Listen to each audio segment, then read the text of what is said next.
சக்தி பயங்கரமாக ஃபீல் பண்ணி அழறாங்க அவங்க அப்பாவை நினச்சிட்டு. ஏன்பா இப்படிலாம் பண்ணீங்க அப்படின்னு சொல்லிட்டு அங்கேருந்து வேலு வீட்டுக்கு கூட்டிகிட்டு வராரு. வீட்டுக்கு கூட்டிகிட்டு வந்தோடனே சாமியார் இருக்கார். வாங்க வாங்க அப்படின்னு சொல்லிட்டு சிவபதி சொல்கிறாரு. சரி எல்லாரும் போங்க, நான் பேசணும் சாமிக்கிட்ட அப்படின்னு சொல்லிட்டு. இல்லை இல்லை அதெல்லாம் ஒன்றும் இல்லை, எல்லாரும் இருக்கட்டும் அப்படின்னு சொல்கிறாரு. நான் ஒன்றே ஒன்று சொல்கிறேன், அதை மட்டும் நீ கேட்டுக்கோ. உனக்கு இப்போ நீ பெரிய பிரச்சனையில் இருக்க. உன்னோட சம்மந்தி மாட்டிக்கிட்டாரு.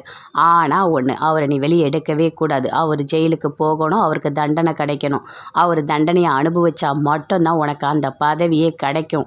அப்போ தான் மக்கள் எல்லாருமே புரிஞ்சுப்பாங்க, சிவபதியோட சம்மந்திக்கே பிரச்சனைன்னா வெளியே எடுக்காமல் இருக்காரு, அதனால் இவர் நல்லவர் சொல்லி உனக்கு அந்த பதவி கிடைக்கும் அப்படின்னு சாமியார் சொல்கிறாரு. சொல்லிவிட்டு அங்கேருந்து போகிறாரு.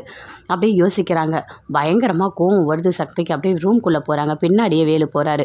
போனவுடனே பார்த்தீங்களா இங்கே என்ன நடக்குதுன்னு, எங்கள் அப்பாவுக்கு தண்டனை கிடைக்கணுமா, எங்கள் அப்பா எந்த தப்பும் பண்ணியிருக்க மாட்டார் அப்படின்னு சொல்லிட்டு சக்தி சொல்கிறாங்க.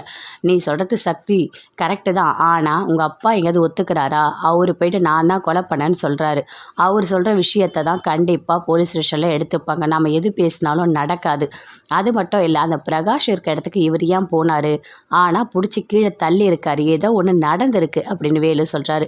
கண்டிப்பாக உனக்கு நான் துணையாக இருப்பேன் அப்படின்னு சொல்லிட்டு வெளியே போகிறாரு. சக்தி பயங்கரமாக ஃபீல் பண்ணிகிட்ருக்காங்க. என்ன பண்ணுறதுனே தெரியல, எப்படியாவது அப்பாவை வெளியே எடுக்கணும் அப்படின்னு சொல்லிட்டு. அதுக்குள்ளே பாட்டி வராங்க. வந்து கேட்குறாங்க, என்னம்மா இன்னும் நீ சாப்பிடவே இல்லையா அப்படின்னு சொல்லிட்டு, ரொம்ப கஷ்டப்படுறியா அப்படின்னு சொல்லிட்டு. ஆமாம், எங்கள் அப்பா இருக்கார்ல, எங்கள் அப்பா எப்படியாவது வெளியே வரணும், எங்கள் அப்பா எந்த தப்பும் பண்ணியிருக்க மாட்டார் அப்படின்னு சக்தி சொல்கிறாங்க.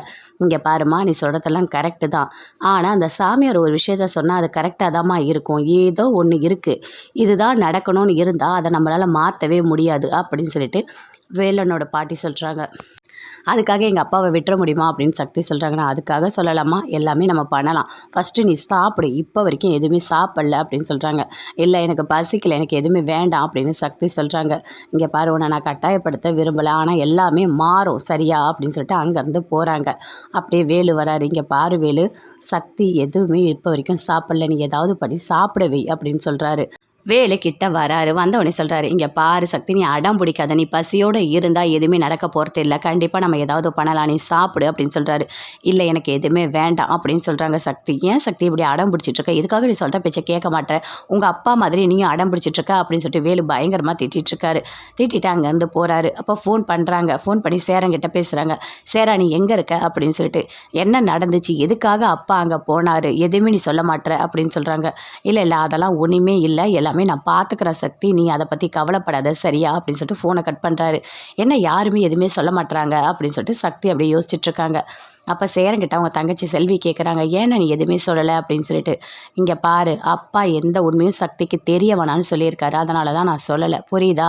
சக்தியோட ஃபோட்டோவை உனக்கு அனுப்பி தானே அவன் வந்து ஒன்று அங்கே வர வச்சான். அந்த ஃபோட்டோ தெரிஞ்சால் என்ன ஆகும், அதுவும் வேலுக்கு தெரிஞ்சால் அவ்வளோதான். தான் பொண்டாட்டி கல்யாணத்துக்கு முன்னாடி இப்படி ஒரு ஃபோட்டோ எடுத்தால் எந்த புருஷனும் ஒத்துக்க மாட்டான், புரியுதா? இது பெரிய பிரச்சனை. கண்டிப்பாக சக்தியோட வாழ்க்கையும் நம்ம காப்பாற்றி ஆகணும், அப்பாவையும் நம்ம வெளியே எடுக்கணும், ரெண்டுமே நம்ம செய்யணும், நம்மளால் முடியும். இப்போ நம்ம அப்பாவை வெளியே எடுக்கணும், அதை தான் நம்ம பார்க்கணும். எந்த இது உண்மையும் சக்திக்கு தெரிய வேண்டாம் அப்படின்னு சொல்லிட்டு சேரன் செல்வி கிட்ட சொல்கிறாரு. சக்தி பயங்கரமாக யோசிச்சுட்ருக்காங்க, எப்படி அப்பாவை வெளியே எடுக்கிறது அப்படி